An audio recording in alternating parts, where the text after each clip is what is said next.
You have woken in the dark, aware, and found your body would not move. Sleep science has a quiet name for this, and a mechanism behind it. Why you can wake fully aware while your body stays perfectly still. The part that surprises people. Your mind can switch on a moment before your body is given back to you. Welcome to Sleepy Science. What holds you is nothing in the room. It is the same gentle stillness that kept you safe all night, taking a few seconds longer to lift. Right now, your body rests soft against the bed, breathing on its own, held still the way it is held through every dream. Safe, unhurried, exactly as it should be. So let's begin where that stillness begins, in the part of sleep where the body is quieted on purpose.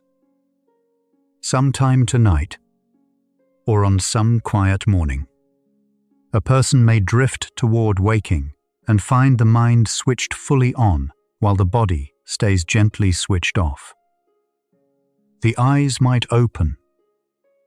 The thoughts are clear. Yet the arms, the legs, even the voice seem to belong to someone still asleep. It lasts only seconds, sometimes a minute or two, and then it quietly passes. Underneath everything we will explore across these hours sits one soft question. Why do you sometimes wake up aware, yet unable to move? Occasionally sensing something in the room that is not there. We will not answer it yet.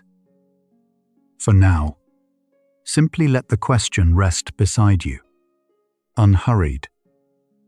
What we are describing has a plain, unhurried name: sleep paralysis. It is a brief overlap between two states that usually take turns. The waking mind and the sleeping body meeting in the same moment. During an episode, awareness is complete. You know where you are. You can often move your eyes and breathe on your own, though breathing may feel shallow or slow. What you cannot do, for a short while, is command the larger muscles of the arms, legs, and trunk. There is nothing broken in this. It is a timing difference, a handoff between systems that has simply happened a little out of order, and the body soon catches up.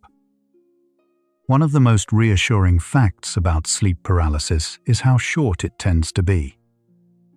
Most episodes last only a few seconds to a couple of minutes before movement returns on its own. It always ends. Sometimes it lifts the instant you try to move a fingertip, or the moment someone speaks nearby.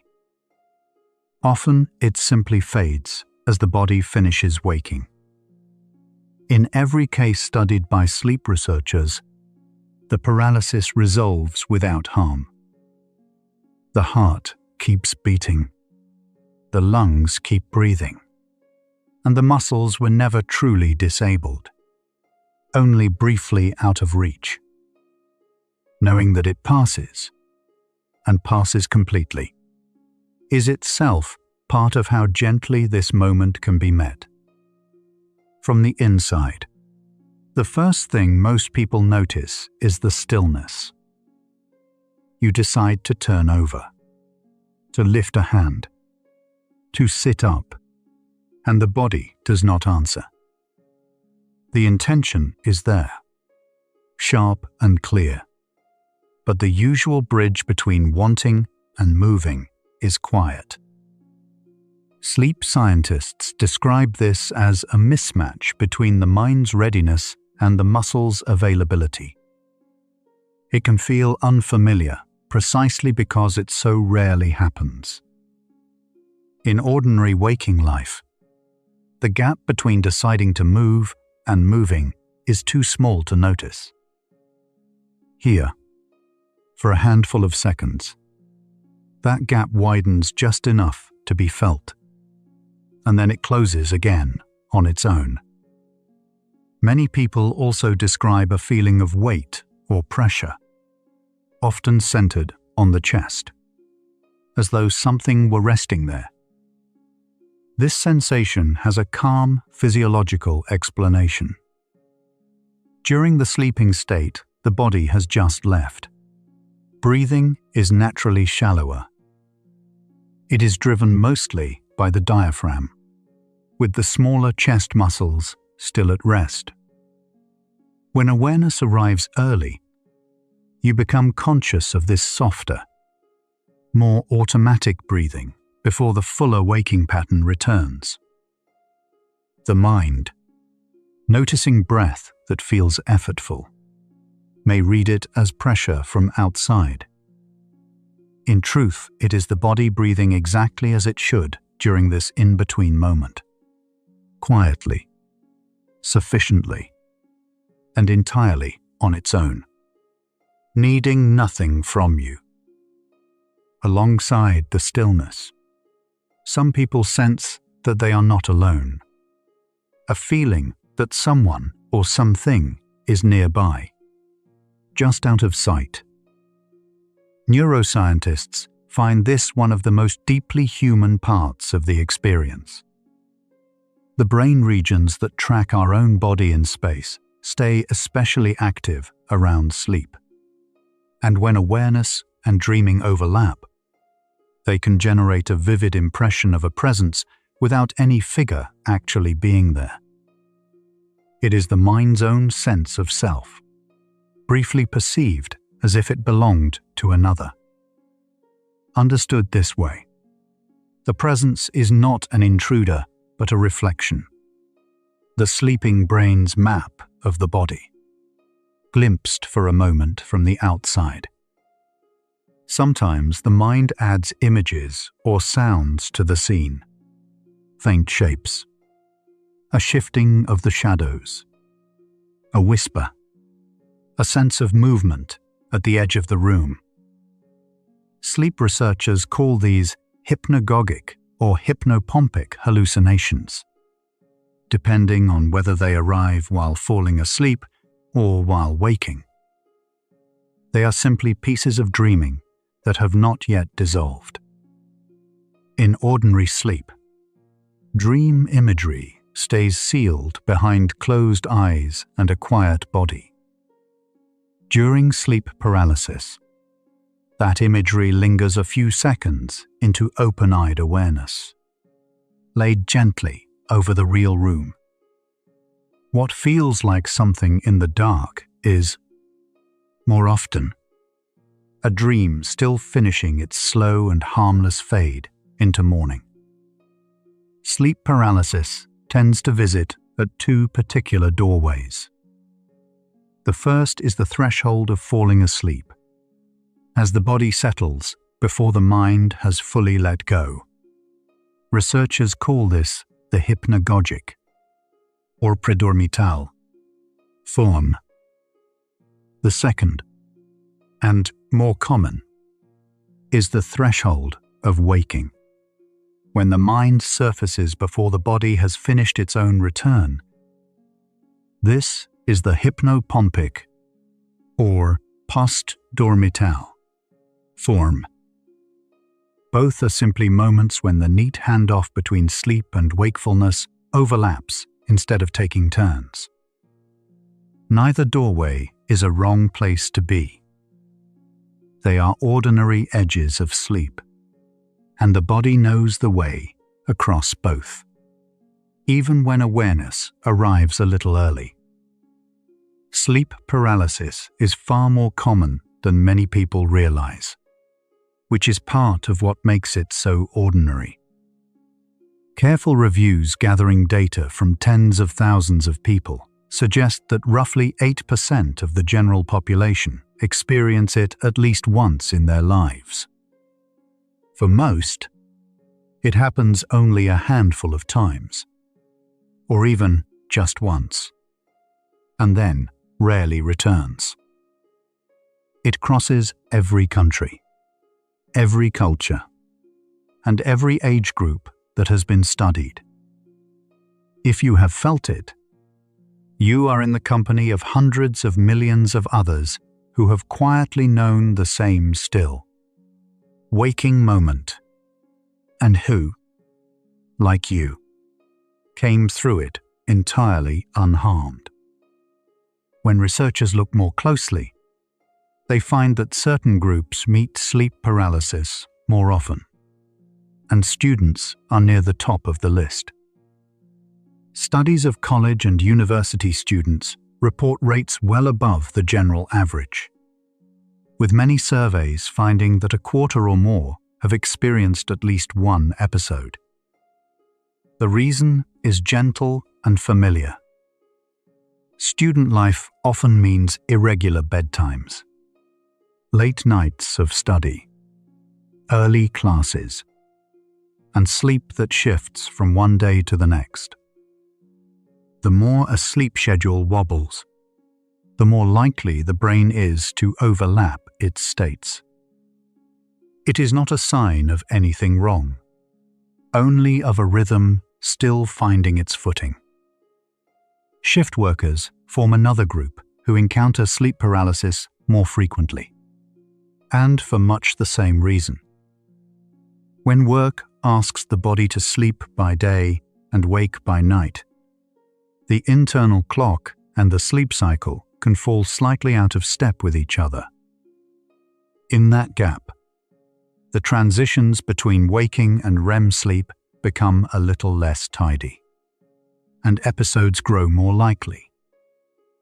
Nurses, drivers, factory crews, and others who keep the world running through the dark report these moments more often than those on steady daytime schedules. Here again, the paralysis is not a warning of harm. It is the body honestly registering a rhythm that has been asked to bend. A few ordinary conditions make sleep paralysis a little more likely to appear. Not getting enough sleep is one of the strongest. When the body is short on rest, it tends to enter REM sleep sooner and more intensely, raising the chance of an overlap on waking. Stress and worry can do the same by fragmenting the night into lighter, more broken stretches. Even sleeping position plays a part. Episodes are reported more often when people lie on their backs. None of these are reasons for alarm. They are simply the familiar textures of a busy life, and each one is something that steadier rest, over time, can quietly soften. For most people, sleep paralysis arrives entirely on its own, unattached to any illness. Sleep scientists call this the isolated form, and it is by far the most common. Now and then it appears more regularly, and in a smaller number of people it accompanies narcolepsy, a condition in which the boundaries between sleeping and waking are naturally more porous. Even then, the paralysis itself remains harmless. Doctors pay attention to how often it comes and what else travels with it. Not because a single episode is concerning, but because patterns help them understand a person's sleep as a whole. For the great majority, it is simply an occasional, passing visitor. Long before anyone spoke of REM sleep or brain circuits, people everywhere were already describing this exact experience, and describing it in remarkably similar words. Across continents and centuries, the accounts line up. A sudden waking, a body that will not move, a weight upon the chest, and sometimes a shadowy figure close by. Cultures that never met one another arrived at the same picture, because they were all witnessing the same event within the human nervous system. What changed from place to place was only the name and the story wrapped around it. Beneath every legend lay the identical, ordinary moment we can now describe with such calm and such care. In the fishing communities of Newfoundland, the experience earned the name the Old Hag. To be caught in an episode was to be hagged, or hag-ridden, held down, people said, by an old woman who sat upon the sleeper's chest. Neighbors traded advice on how to break the spell and how to keep it from returning. Yet strip away the folklore, and the descriptions are precise. Waking suddenly, unable to move, feeling a pressure on the chest, sensing a presence in the room. The old hag was never truly a stranger to sleep science. She was sleep paralysis, met in the language of a seafaring people who knew the long, dark nights well. In Japan, the same experience carries the name Kanashibari, a word that means to be bound as if by metal. It pictures the sleeper held fast, wrapped in invisible iron, unable to lift a single limb. The name is old, yet it remains in everyday use. And many people in Japan will recognize it at once from their own quiet encounters. Once again, the details match perfectly. Sudden awareness, a motionless body, sometimes a figure or a weight nearby. Half a world away from Newfoundland, with no shared story passing between them, two peoples reached for the same truth. The metal binding and the old hag describe one and the same gentle, passing moment. In the folklore of Europe, the experience gathered around the figure of the nightmare and the incubus. The mare was imagined as a spirit that settled upon a sleeper in the dark, pressing on the chest and stealing away movement. The incubus, from a Latin word meaning to lie upon, was pictured much the same way, a weight arriving in the night. These were the culture's names for the pressure, the stillness, and the sense of a presence that sleepers reported again and again. The stories were vivid, but the event beneath them was steady and familiar. A waking mind, a resting body, and a few seconds of quiet overlap between them. Our modern word nightmare grew directly from that old belief. It has nothing to do with horses. The mare within it comes from an ancient term for a spirit once thought to sit upon the chest during sleep. Over the centuries, as the folklore softened, the word drifted to mean any troubling dream. But at its root, a nightmare once named this very experience. The felt weight, the immobility, the dim presence at the edge of waking. It is a quiet reminder of how long human beings have known this moment, and how naturally language carried the memory of it forward, long after the sitting spirit had faded from belief. The list of names goes on, and each one points to the same still center. In parts of Italy, people spoke of the pandafacie, a witch or spirit that pressed upon sleepers. Elsewhere, cultures told of spirits, cats, ghosts, or ancestors arriving in the night to hold the body down. Anthropologists who gathered these accounts from around the world noticed how closely they agreed. Despite belonging to peoples who had never exchanged a word, the unity was not in the spirits, which varied endlessly, but in the experience beneath them, a shared piece of human biology, described in 1,000 local tongues as the very same quiet, motionless waking. The experience has even reached the walls of art museums. In 1781, the painter Henry Fuseli unveiled a famous canvas called The Nightmare, showing a sleeper lying back while a small squatting figure perches upon her chest. As a matter of scientific imagination, many who study this history feel the painting captures the sensation of sleep paralysis almost exactly. The reclined body, the weight upon the chest, the sense of a watching presence. That reading is an interpretation, a personal impression rather than a proven fact about the artist's intent.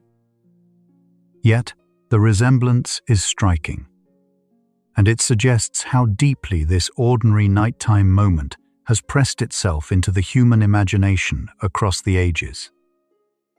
To understand where this moment comes from, it helps to picture the quiet architecture of a night's sleep.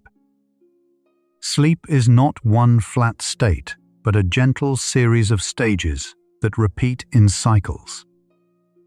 First come the lighter reaches of non-REM sleep, when the body begins to slow, the muscles loosen, and the mind drifts from the day. From there, sleep deepens into slow-wave sleep, the heavy, restorative stretch where breathing and heartbeat settle to their calmest. These non-REM stages carry much of sleep's physical repair. They are the broad, steady foundation of the night, the ground floor upon which the more curious, dreaming rooms of sleep are later gently built. After the deep non-REM stages, the night opens into something different. REM sleep, named for the rapid eye movements that flicker beneath closed lids. Here the brain grows strikingly active, by some measures nearly as lively as full waking, even as the sleeper lies still. This is the land where most vivid dreaming lives. Stories unfold, faces appear, and the mind travels far from the quiet bedroom. Across a healthy night, the body cycles between non-REM and REM roughly every 90 minutes, moving through several such rounds. REM is the stage that will hold the key to everything we are gently circling tonight. The stage with one quiet, remarkable feature. That remarkable feature of REM sleep is a natural, protective stillness. During dreaming, the brain quiets the pathways that would carry movement to the large muscles, so the body stays calm while the mind roams. Sleep scientists call this muscle atonia, and it keeps you from acting out your dreams. Notice how the question we opened has already begun to turn. We started by asking why the body will not move on waking. Now, a gentler possibility appears, that the stillness is not something going wrong, but something meant to be there, arriving only a moment out of place. That quiet, built-in feature is where the next stretch of our night will lead. As the night goes on, the balance between the stages quietly shifts. The deep, non-REM sleep of the early hours gradually gives way to longer and richer stretches of REM toward morning. By the final cycles before dawn, dreaming, can fill long, unbroken spans, and the brain spends more of its time in that vivid, active state. This is simply how healthy sleep is shaped: front-loaded with deep repair, back-loaded with dreaming.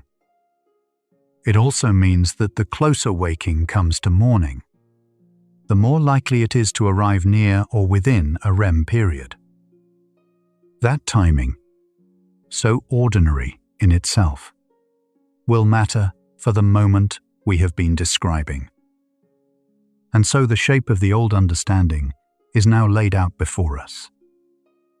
There is a still, waking moment reported the world over, brief and always harmless.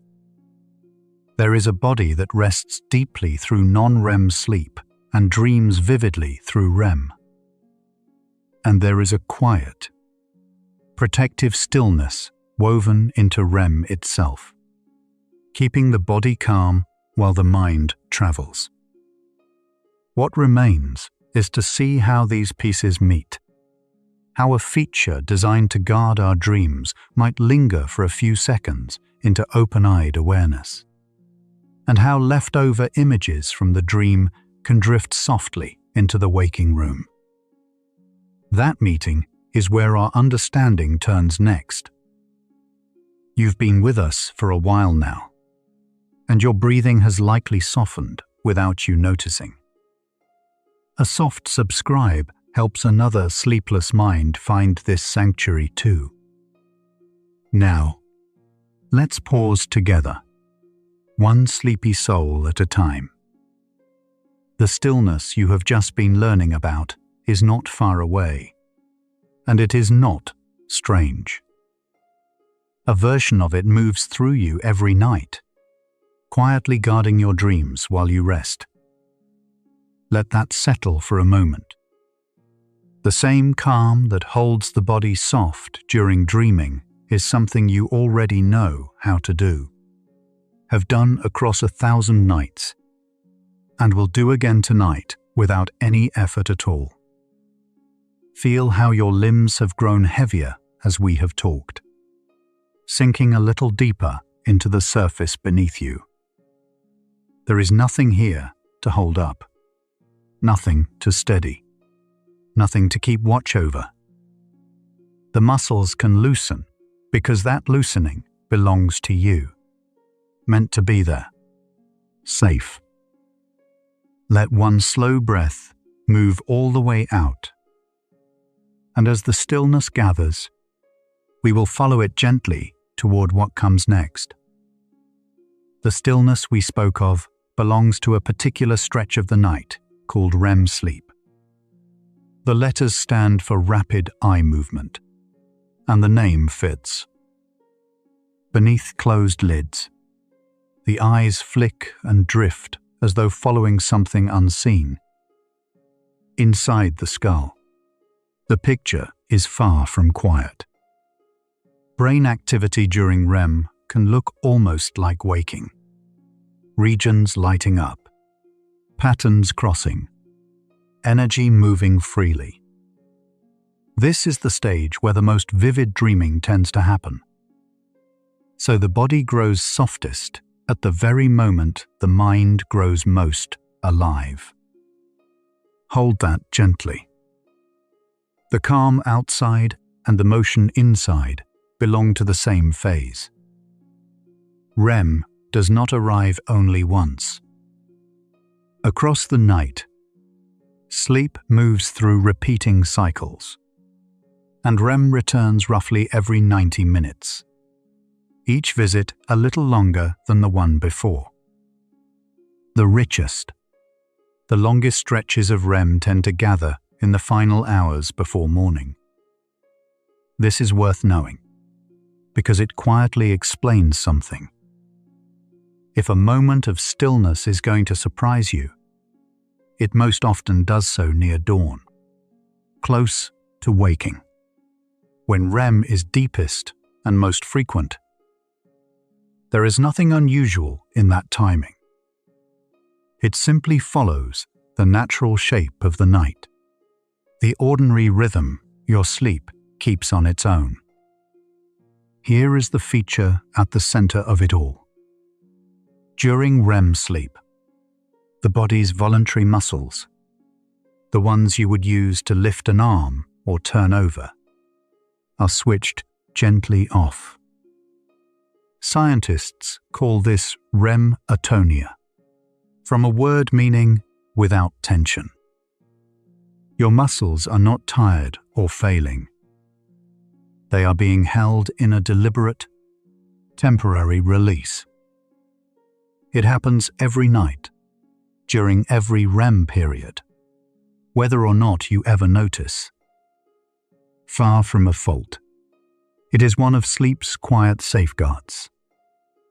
The same softness you feel in your limbs right now is a version of the very thing we are describing. Why would the body switch off its own movement?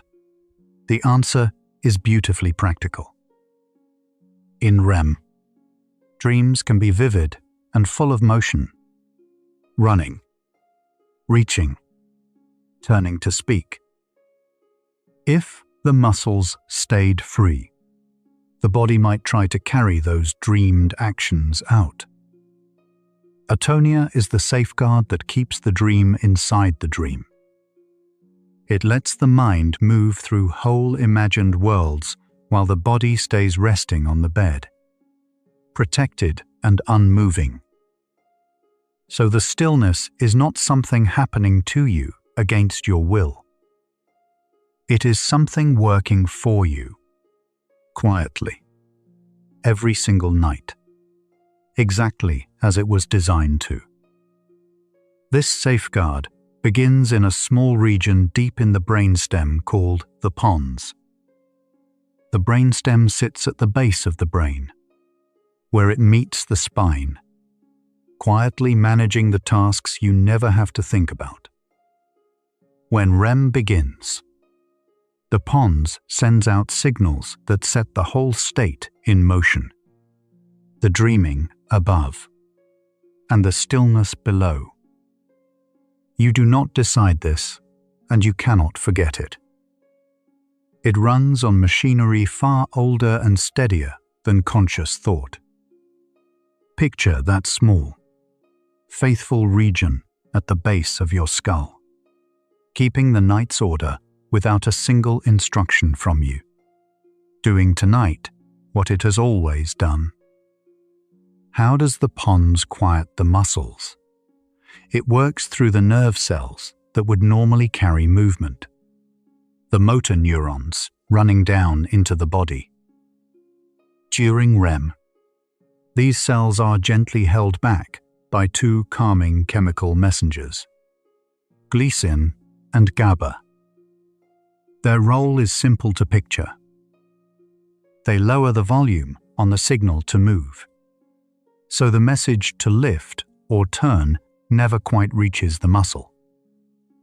Nothing is broken and nothing is forced. It is a soft, chemical hush laid over the body's movement wires. That same family of calming signals is part of what settles you towards sleep in the first place.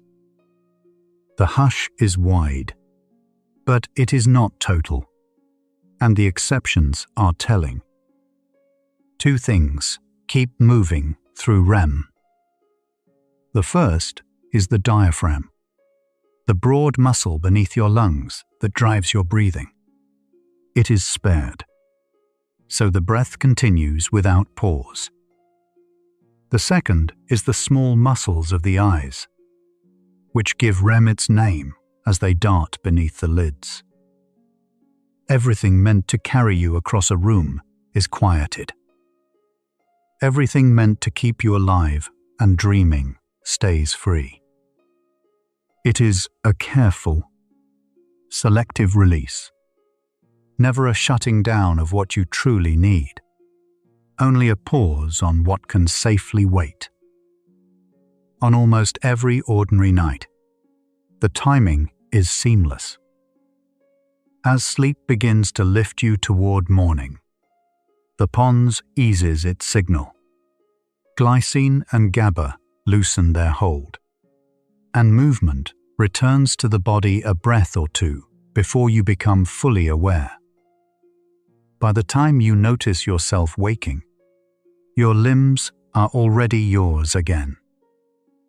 The whole handoff happens quietly, below awareness, which is exactly why most people never learn that atonia exists at all. Two systems, the one that wakes the mind and the one that frees the body, usually rise together, hand in hand, in an order so smooth it leaves no trace. And here the whole picture settles into place. Sleep paralysis is simply those two systems arriving out of step. The mind switches on a little early, while REM atonia is still gently in place. So awareness returns before movement does. For a few seconds, you are awake inside a body still resting in its dream state stillness. The question we opened, why you can wake, aware yet unable to move, turns out to have a calm, ordinary answer. Nothing has gone wrong. You are simply meeting, wide awake, a safeguard that is present every night and usually lifts before you ever arrive to feel it. These moments have two forms, named for when they happen. The first is called hypnagogic paralysis, from a word meaning leading into sleep. It arrives at the edge of falling asleep, when the body has begun to enter its resting stillness while a thread of awareness has not yet let go. You feel yourself settling, and for a moment you notice you cannot move, because the safeguard has switched on just ahead of you, drifting off. It is the same gentle mechanism, met at the doorway, going in rather than coming out. Brief, harmless, and far more common than most people ever say aloud. The second form is called Hypnopompic paralysis, from a word meaning leading out of sleep. This is the more familiar one, and it fits what we noticed earlier about the night's shape. It happens on waking, most often in those last hours near dawn when REM is longest and returns most often. The mind rises out of a dream and finds the body still held in its REM stillness for a few extra seconds. Because it comes at the moment of waking. This is the version most people describe. And like its twin, it asks nothing of you but a little patience while the two systems catch up. One reassuring detail runs through both forms. They do not last. An episode of this overlap typically passes within seconds, and rarely stretches beyond a minute or two. The moment the waking system and the movement system finish their handoff, which they always do, the stillness melts and the body answers again. Often the fastest way through is simply to let it be, to breathe and wait rather than strain against it. The safeguard was never meant to hold you. It was already on its way to lifting. Time, more than effort, is what carries you gently back into full movement. Some people also notice a feeling of weight on the chest, and this too has a plain cause. During REM, breathing becomes shallower and more automatic. The smaller muscles between the ribs quiet along with the rest, while the diaphragm carries the breath on its own. Asleep, you never feel this. But when awareness arrives early, the waking mind notices breathing that is lighter and less under its command than usual, and reads it as pressure. your breath is entirely safe and ongoing. It has simply shifted into its gentle automatic mode. Understanding where the sensation comes from is often enough to let it soften. Notice how your own breath is moving right now, unforced, arriving on its own, needing nothing from you to continue. The body you have been hearing about is the same one resting here, held and safe. There is nothing to solve and nowhere to be. Let one slow breath leave you, and we'll follow the mechanism a little further into the quiet. Here is another quiet mercy in the design. Because the eye muscles are spared through REM, many people find that during one of these moments they can still move their eyes, or open them, even while the rest of the body waits.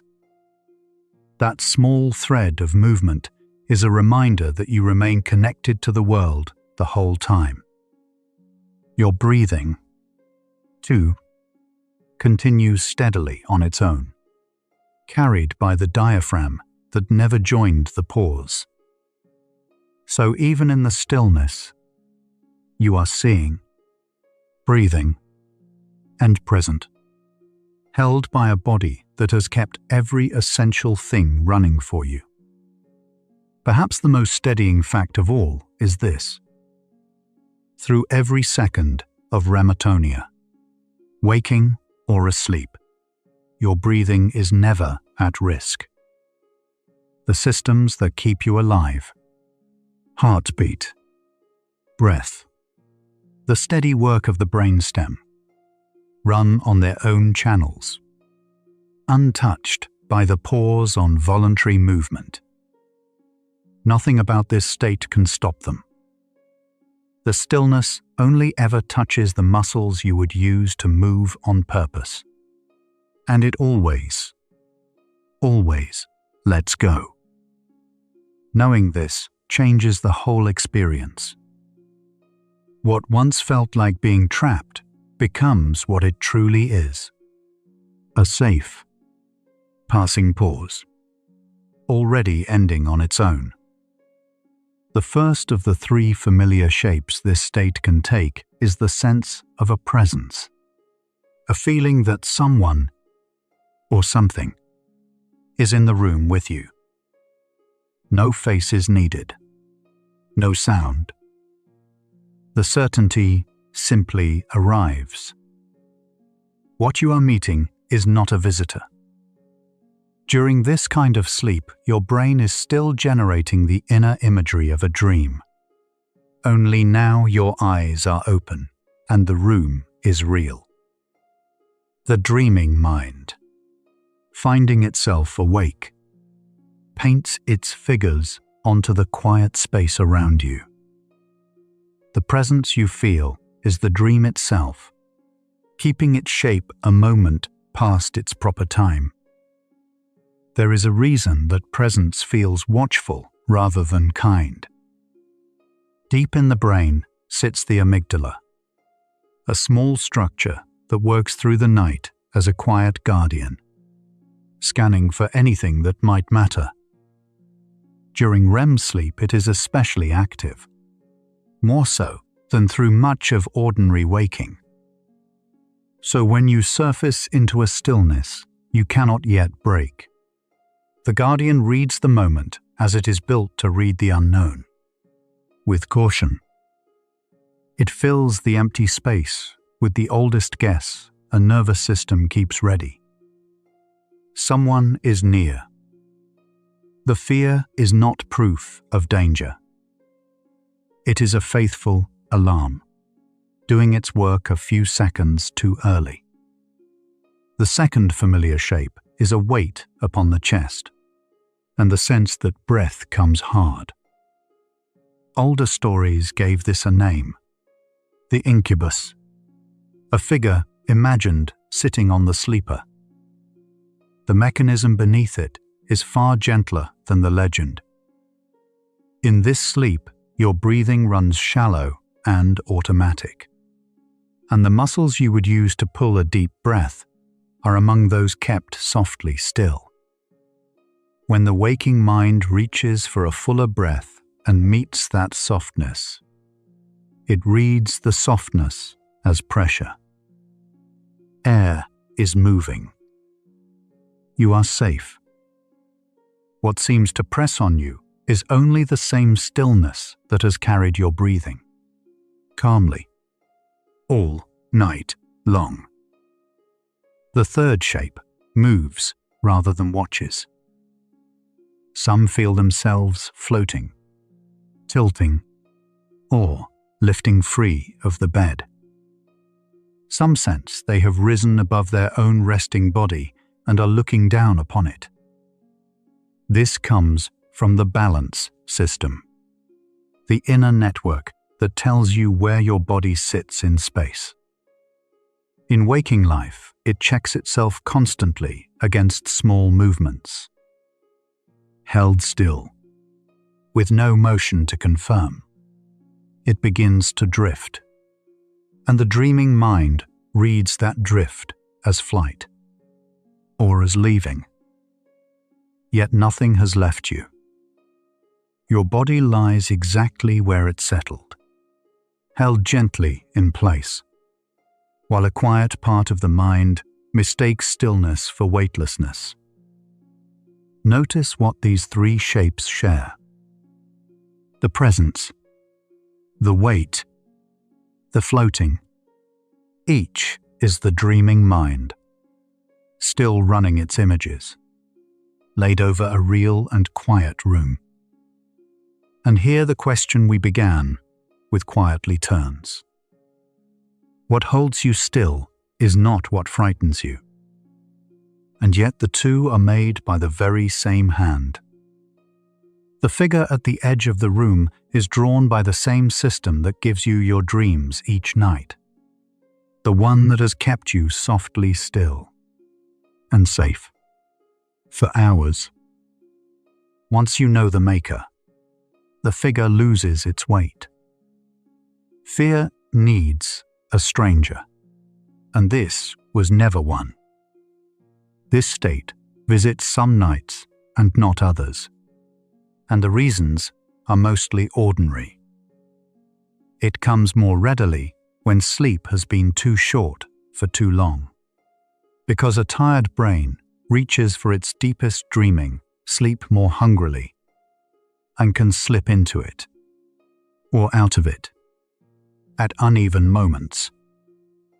It comes more readily when the hours of sleep keep shifting, late one night, early the next, so the body never quite learns when to expect its rest. These are not signs that something is wrong with you. They are signs only that the night has been asked to arrive on a crowded and changing schedule. Two more patterns make it more likely. Sleeping on your back seems to invite it. Researchers are not fully certain why, though it may be that breathing and the settling of the airway feel different in that position, and the waking mind takes quiet note. Long travel across time zones plays a part too, since jet lag pulls the body's inner clock out of step with the hours around it, leaving the stages of sleep to overlap a little at their edges. If it helps, you can turn gently onto your side tonight. None of this is a flaw in you, only a body searching for its rhythm. Stress belongs on this list as well. On the days that ask a great deal of the mind, sleep grows lighter and more broken, and the crossings between its stages come more often. And it is at those crossings that this state tends to appear. There is also a closer tie with narcolepsy, a condition in which the boundary between waking and dreaming sleep is naturally thinner. So these moments arrive more readily for those who live with it. For most people, though, this is simply an occasional guest, arriving when rest has run thin or the day has weighed heavily, and asking nothing of you but to be understood. So let the fear we have just named be set down for a moment. If some part of you has met that presence at the edge of the room, or that weight resting across the chest, you can know now that it was your own gentle mind, dreaming a little too close to waking. Nothing there was ever a stranger. Feel the bed beneath you, real and steady, and your breath moving on its own. Shallow, easy, and entirely enough. There is no figure here. There is only you, held. Let your shoulders soften toward the mattress, and let the rest of the night open quietly ahead. Somewhere you can follow it down. It may comfort you to know how many people share this. Careful reviews find that about 8 in 100 people meet this state at least once in their lives. And within certain groups, the share climbs far higher. Among students, shift workers, new parents, and anyone whose sleep runs short or uneven. Some surveys put it close to 1 in 3. It has been recorded in every culture and every century, wearing different names but the same familiar shape. You are not alone in the dark, and you are not marked out by it. What felt like a private and singular thing is, in truth, one of the most widely shared of all human nights. And here is the steadiest fact of all. It always ends on its own. However long the seconds may seem, the body is never truly stuck. The stillness that kept your muscles safe through the night is already lifting. Within a breath or two, or a small movement of a finger or the eyes, it quietly releases, and you are free to move again. It leaves nothing behind. No harm to the body. No mark upon the mind. Only a story now to be understood. The wave that carried you always sets you back gently on the shore. You can meet it whenever it comes, knowing exactly how it ends. Long before sleep laboratories existed, people everywhere met this same quiet moment. Awake in the dark, the body unwilling to move, and gave it a name. Across continents and centuries, cultures that never spoke to one another described something remarkably alike. That shared testimony is worth pausing on, because it tells us this experience is old, common, and profoundly human. You are not the first to feel it, and you belong to a long, unbroken line of people who woke, waited, and found the morning came anyway. Tonight, those old stories can become gentle company rather than warning. Take the Newfoundland version, being hagged, or having the Old Hag come. What matters now is not the folklore itself, but what it quietly reveals. That ordinary people, with no instruments at all, noticed a real and repeatable state of the body and folded it calmly into everyday life. They could not measure REM sleep, yet they knew the essential thing. The weight always lifted, and the morning always came.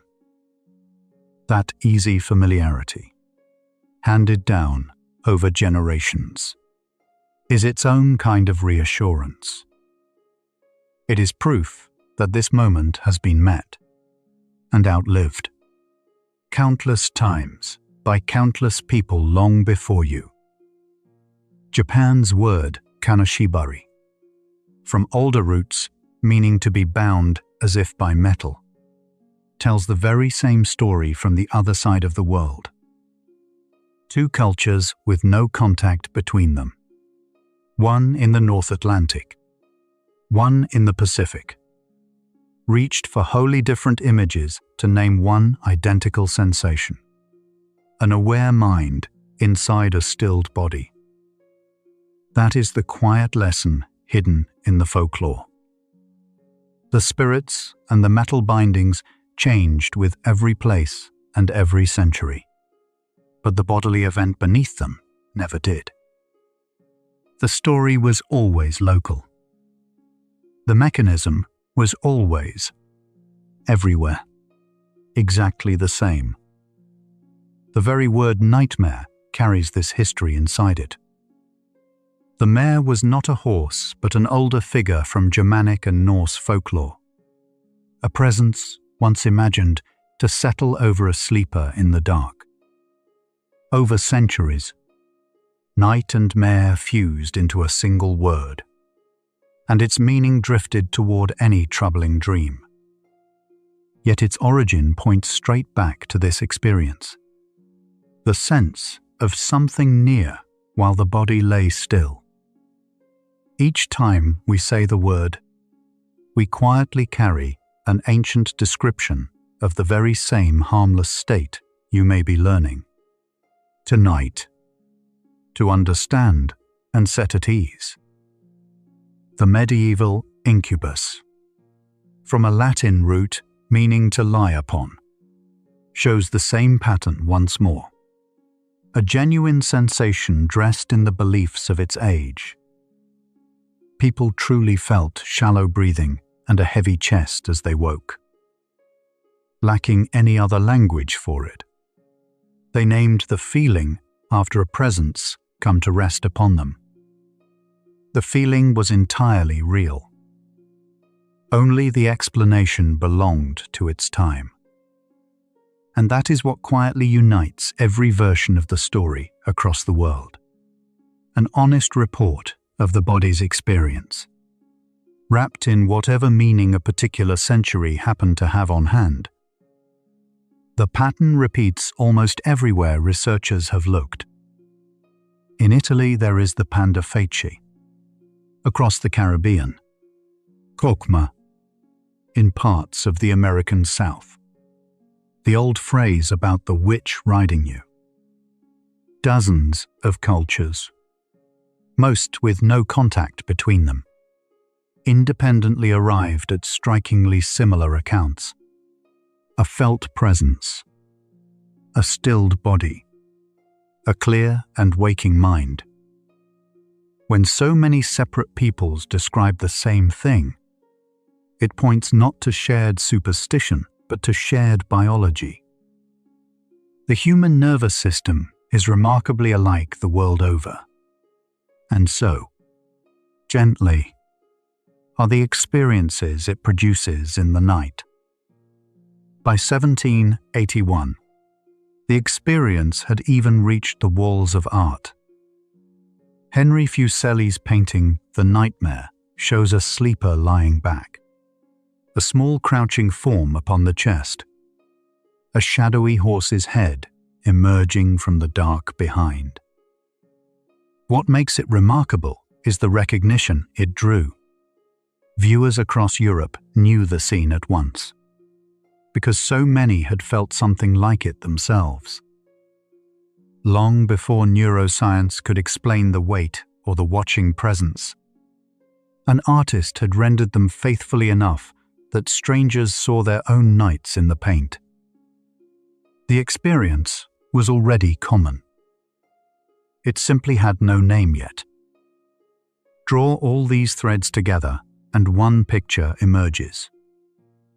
The Old Hag, Kanashibari, the mare, the incubus, the witch riding. Every one of them is the same neuroscience seen through a different cultural lens.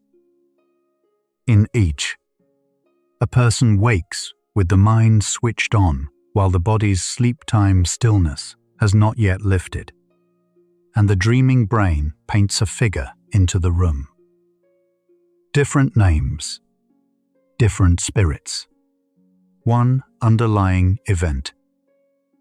There is something steadying in knowing that what once seemed a visitation is, in truth, a well-understood and harmless overlap between two ordinary states of sleep. Consider why so many of these stories involve weight upon the chest. During the dreaming stage of sleep, breathing naturally becomes shallower and more automatic, drawing smaller breaths than waking life. If you wake into this stage still aware, that lighter, restricted breathing can register as pressure or heaviness. The mind, searching for a cause, may reach for the nearest explanation, a presence pressing down. In reality, it is only the soft, shallow breathing of dreaming sleep, felt from the inside. Understood this way, the weight loses its menace and becomes simply the body breathing exactly as it should. And why the sense of a presence during dreaming sleep? The regions of the brain that quietly scan for anything meaningful in our surroundings remain gently active, as they do within dreams. Wake into that state, and this soft watchfulness can shape a vague impression of someone near, even in an empty room. It is the same faculty that fills our dreams with figures, briefly working while the eyes are open. No one is there. It is simply the dreaming mind's cast of characters lingering a few seconds into wakefulness, harmless, insubstantial, and already beginning to fade. What makes this experience so convincing is that it blends two worlds. You can genuinely see your real room, the ceiling, the faint light, the familiar shapes, while dream imagery is layered gently over it. The sleeping brain, still generating the vivid pictures of a dream, projects them onto the actual space around you. This is why a felt figure can seem so present. It arrives with the full realism of a dream, but appears within waking sight. Knowing it is only this quiet blending, rather than anything truly in the room, lets the images soften and pass on their own. This overlap tells us something quietly remarkable about the mind. Normally, the boundary between waking and dreaming is seamless. We cross it without ever noticing, slipping from one into the other in the dark.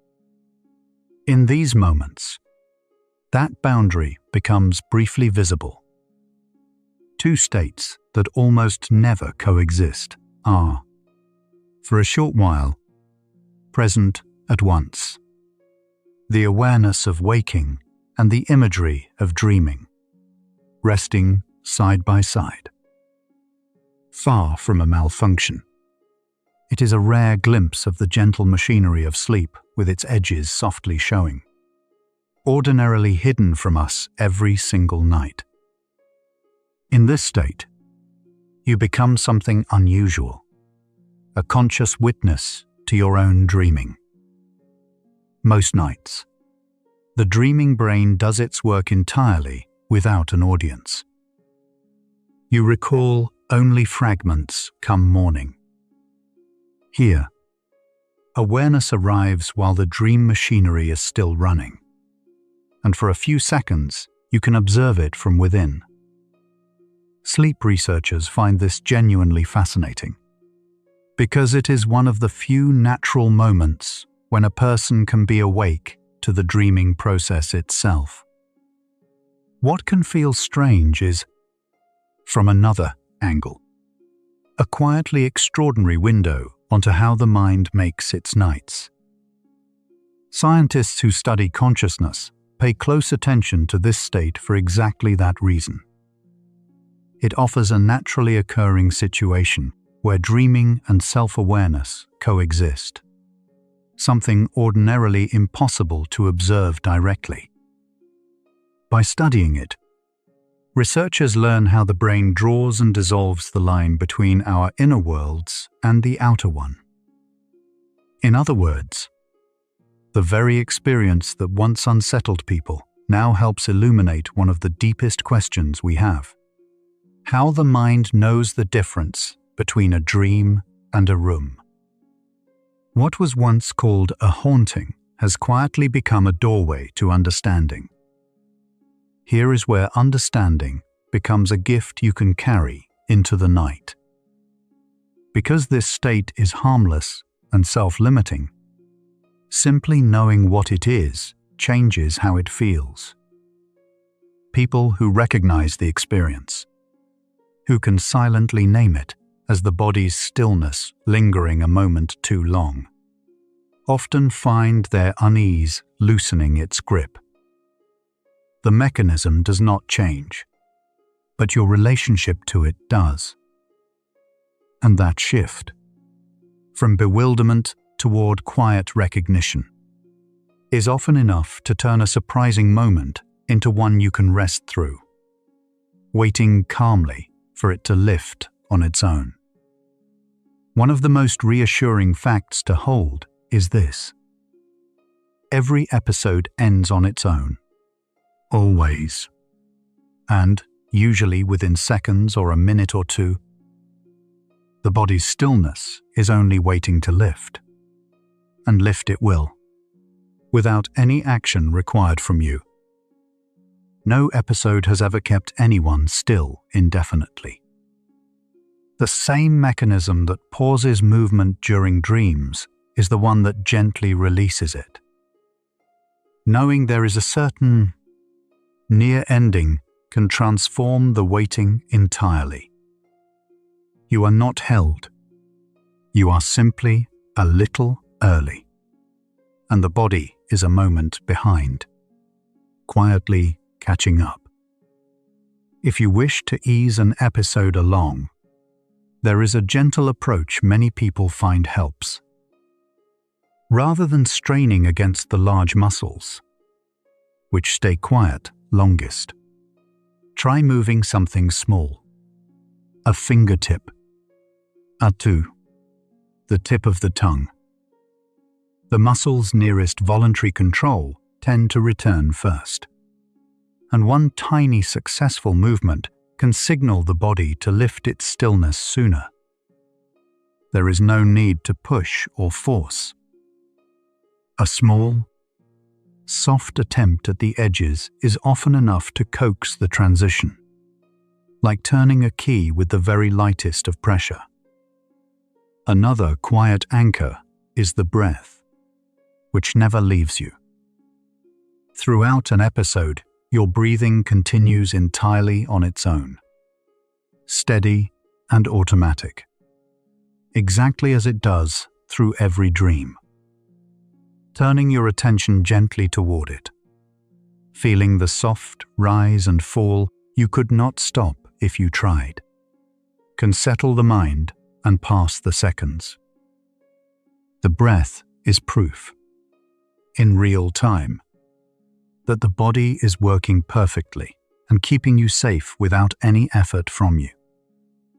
Resting your awareness there, rather than on the stillness, often lets the whole experience soften and slip peacefully away. With calm and familiarity, some people go further still, learning to meet the experience with curiosity rather than resistance. A few discover they can let it drift toward a lucid dream, becoming gently aware within the dream itself. Others simply reframe the felt presence as the harmless dream image it is, and watch it dissolve. None of this is required, and none of it is a test to pass. It is only to say that this state, once understood, can become neutral, even quietly interesting, a passing feature of the night rather than something to be endured.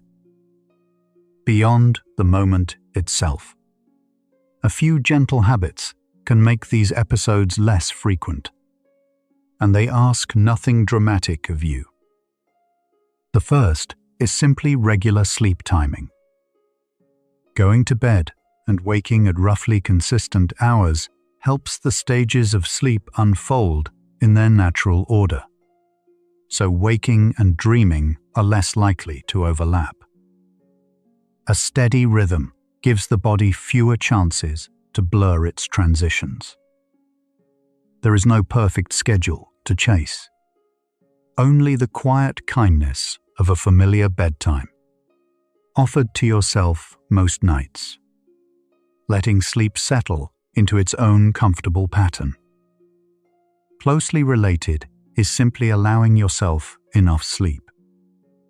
When rest runs short or becomes broken across the night, the brain tends to enter dreaming sleep more abruptly and to fragment its stages, which makes these overlaps a little more likely.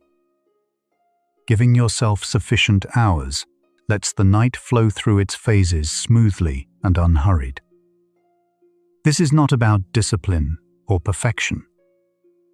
It is about giving your sleep enough room to do its gentle work. The more whole and unrushed your nights become, the less often waking and dreaming will happen to meet in the same quiet moment.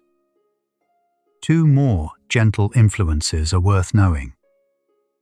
Easing the day's stress before bed, through whatever quiets you, be it slow breathing, a warm room, or simply setting the day down, tends to make these episodes less common, since strain can unsettle sleep's rhythm. And for many people, episodes arrive most often while lying on the back. Shifting to rest on your side is a small, easy change that often helps. None of these are rules, only soft adjustments, each one a way of smoothing the path your sleep already wants to take on its own. So here, at last, is the whole of it, gathered into one clear understanding. This experience is not the mind under attack, and nothing has gone wrong. It is simply the body's natural stillness of dreaming, the same protective pause that keeps you from acting out your dreams, lingering a few seconds into wakefulness, while the last soft images of a dream bleed into the waking room. Your mind, in other words, has arrived a moment early, opening its eyes into a body still peacefully at rest. Two gentle systems, briefly out of step, and nothing more than that. Seen this way, the whole experience turns from something fearful into evidence of how carefully you are held as you sleep. The stillness that kept you was never an intruder. It is the very mechanism that guards your dreams each night, keeping the body quiet and safe while the mind wanders freely. Nothing malfunctioned. The protection simply stayed a heartbeat longer than your awareness. And for a few seconds, you noticed the safekeeping that usually works unseen. What visits you in these moments is not danger, but the ordinary, faithful care of your own sleeping body. Let that safekeeping you just heard about simply continue, the way it has all night, needing nothing from you to do its quiet work. Your body rests, held and still, breathing on its own, kept safe without a single effort on your part. The understanding we have been circling is settling now into something you can feel.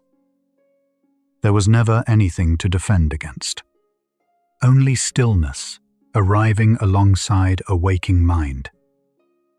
You are allowed to stop bracing. Let your awareness grow soft and unguarded, and let the night carry you gently toward where all of this has been leading. The fear you felt in that frozen moment was never a warning.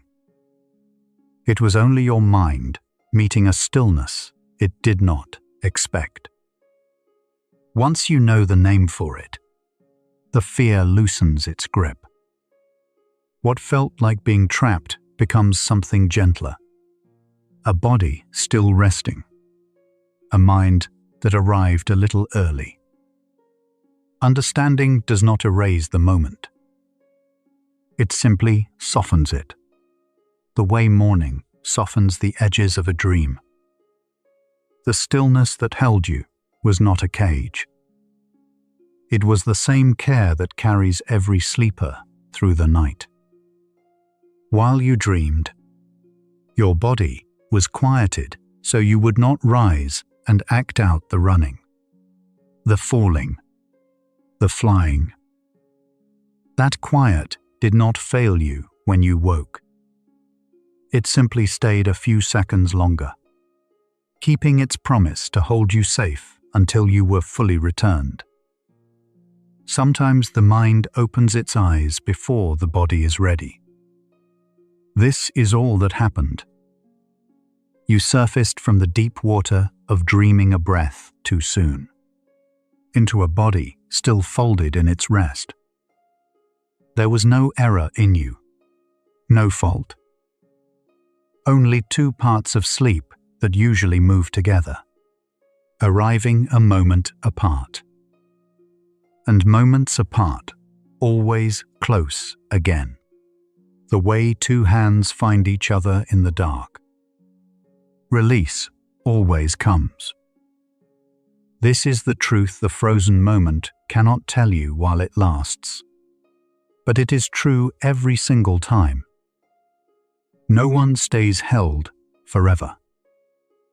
The stillness lifts. The fingers stir. The breath deepens. And the body returns like a tide coming back to shore. However long it seemed, it was seconds. And seconds always pass. Your body has kept this promise on every night you have ever slept. The presence you sensed in the room was never a visitor. It was your own dreaming mind, still painting the dark.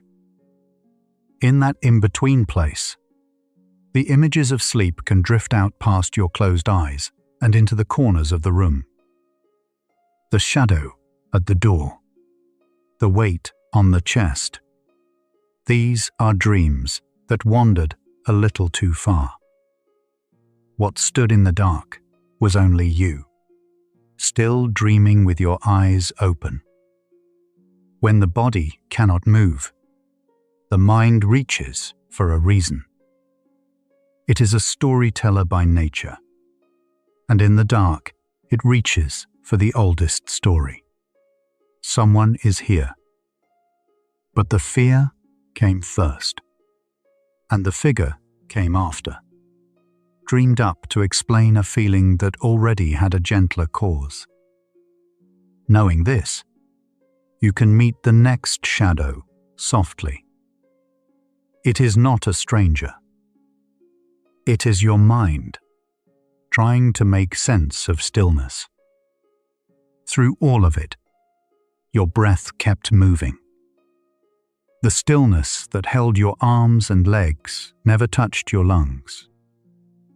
Air came and went on its own, quietly, faithfully, the whole time. This is worth remembering in the moment itself. You are breathing. You have always been breathing. The one thing you needed was never taken. Let that be the anchor. While everything else waits, the breath goes on, soft and sure, carrying you back. When it happens, The smallest thing can bring you back. A fingertip that wants to move. A slow breath drawn on purpose. The eyes turning gently side to side. You do not have to fight the whole body at once. One quiet edge begins to stir, and the rest follows. The stillness is not locked. It is only waiting to be asked. And the softest ask, a single two, a single breath, is always enough. You are far from the only one who has woken this way. About 1 in 12 people meets this still moment at least once, and in some groups, many more. You are in vast and quiet company, sleepers across every country, every century, meeting the same stillness in the dark. The old stories gave it many names, but the feeling was always the same, and always past. You were never singled out.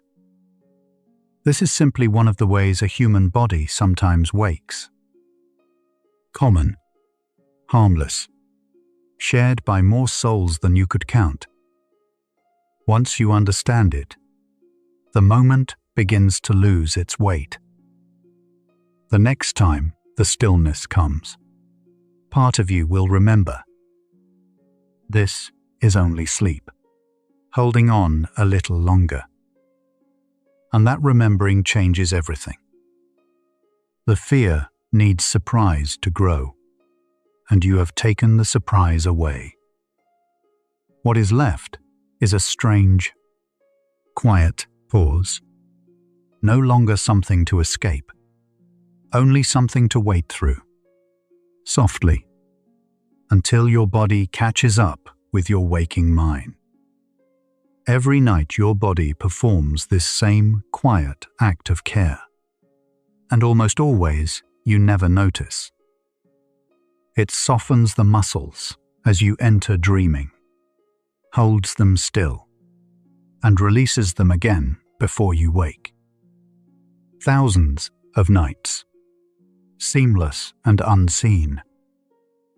The rare morning you feel, it is not the system breaking. It is the system working, glimpsed for a moment from the inside. Even then, it was doing exactly what it has always done, keeping you safe. The things you see in that half-waking dark are made of you.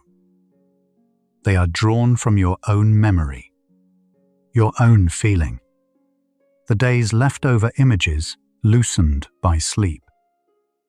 Nothing comes into the room that you did not bring. And what you bring, you can also set down. The figure fades when the dream fades. The weight lifts when the muscles wake. It was your own mind visiting you, and your own mind knows how to let go. Fear, in that moment, is only a passenger. It rises because the body is still and the mind expects to move, and the gap between them fills with feeling. But feeling is not fact. The stillness means no harm. It only means sleep has not finished. When you can name the fear as a passenger and not the driver, it grows quiet. It has nowhere to go. And soon the body stirs, and the passenger steps softly out. What you met was a threshold, not a trap. For a few seconds, waking and dreaming overlapped, and you stood in both at once, awake enough to notice, asleep enough to be held. Thresholds are meant to be crossed, and this one always is. No one is left standing in the doorway. The overlap thins. The dreaming loosens. the waking wins. You step through into the ordinary morning, and the doorway closes softly behind you. Some people, once they understand, learn to meet the moment with curiosity instead of fear. They notice the floating feeling, the strange light, the dream still glowing at the edges, and they let it be interesting rather than frightening. You do not have to reach that far tonight, but it is worth knowing the door swings both ways. The very same stillness that once unsettled you can become, in time, just a quiet and passing curiosity. The moment visits most often when sleep is thin, when nights are short, or broken, or spent on your back beneath a racing mind. So the gentlest thing you can do is rest well. Steady nights, unhurried and kind, make the overlap rare. There is nothing to fix in you. There is only rest to be gathered, slowly, night after night. And the more deeply you rest, the more quietly your body moves between its worlds. In time, the moment becomes just a story you can tell without a flicker of fear. Something that happened once, in the dark, that you now understand. The body was still. The mind was early. The dream lingered. And then it passed. That is the whole of it. What once felt vast shrinks to a few plain sentences.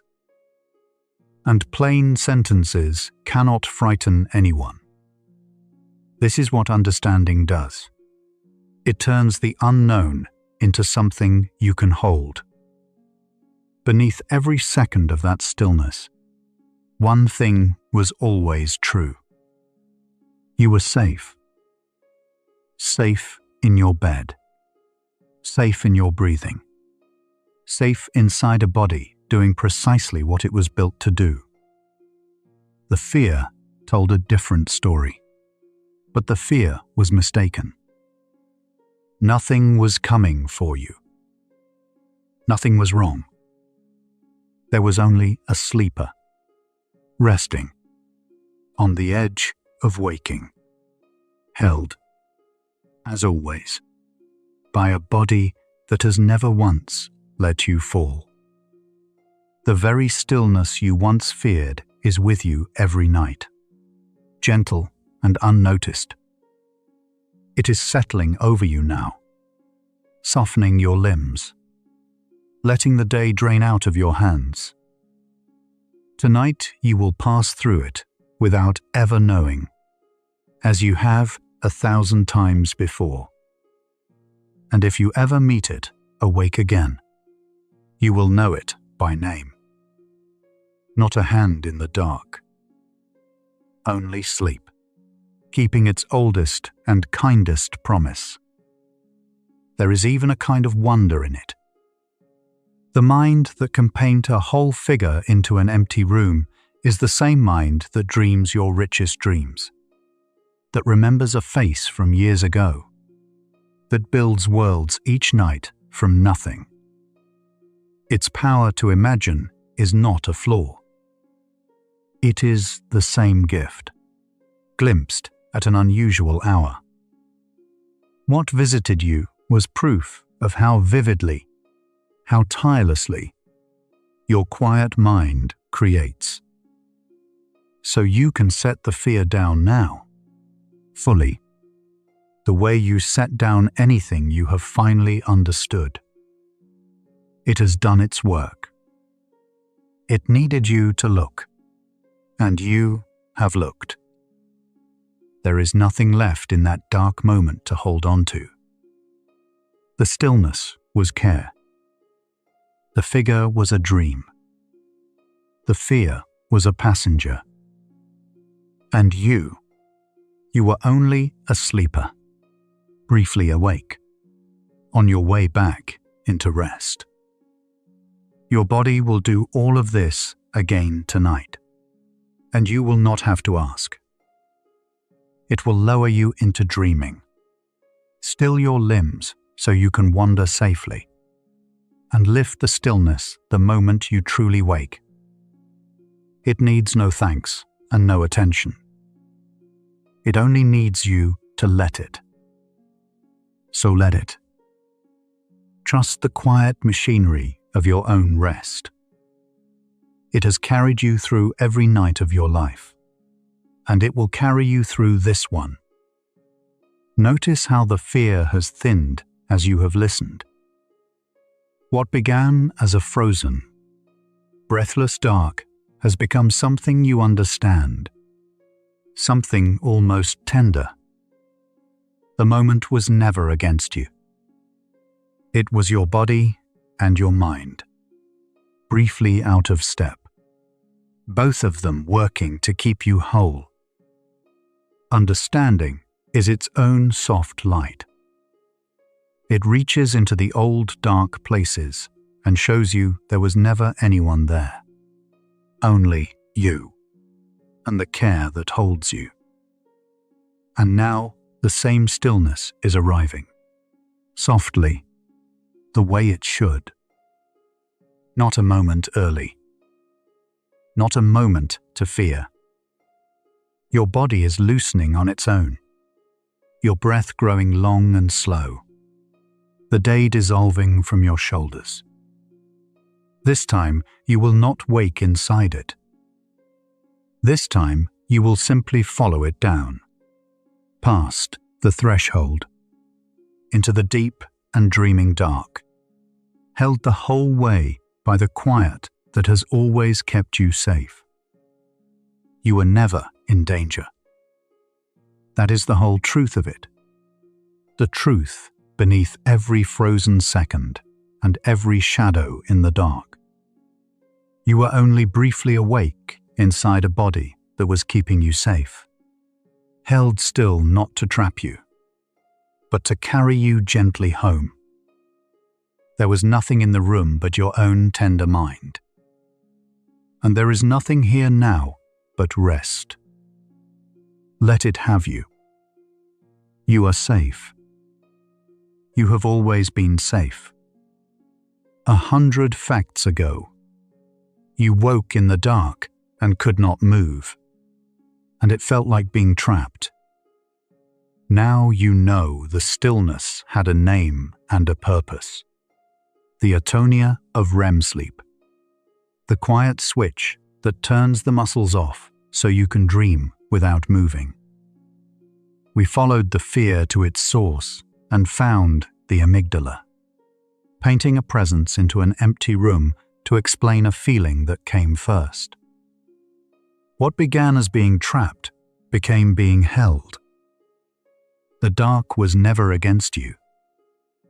It was only sleep. Lingering, a moment past, waking. This is what you carry now, that the stillness was never a cage, but a kind of keeping. You were never caught. You were only briefly awake inside a body that has always, quietly, been keeping you safe. Somewhere tonight, another person is lying awake, afraid of a stillness they don't yet understand. A gentle like, a quiet subscribe, or a share carries this understanding to them, turning their fear, as it turned yours, into rest. One quiet tap, one sleepy soul at a time. Right now, your body is doing the very thing you feared, softening its muscles, letting go of movement, slipping into the stillness of rest. Only tonight you are asleep before it happens, unaware, at ease. No effort, no watching. The same quiet that once held you awake is folding you under. Let your whole body dissolve into that keeping. The arms, the shoulders, the long weight of your legs, all released. There was never anything to escape. Only rest, arriving to hold you. You can let these thoughts settle now, like dream images fading the moment the muscles wake. Let your body grow heavy and still, held the way sleep has always held you. Sleep carries you back into the safe and dreaming dark you were only ever briefly awake beside. The Psychology for Sleep playlist has spent many quiet hours in this territory, where the mind meets its own strange edges. The next hour follows a question this one left open. What else does the mind build in the dark? When no one is watching, that hour is waiting whenever you are ready. But if your eyes are closed, stay there. Rest well, quiet one. You were always safe, where science becomes the softest place to rest. Good night.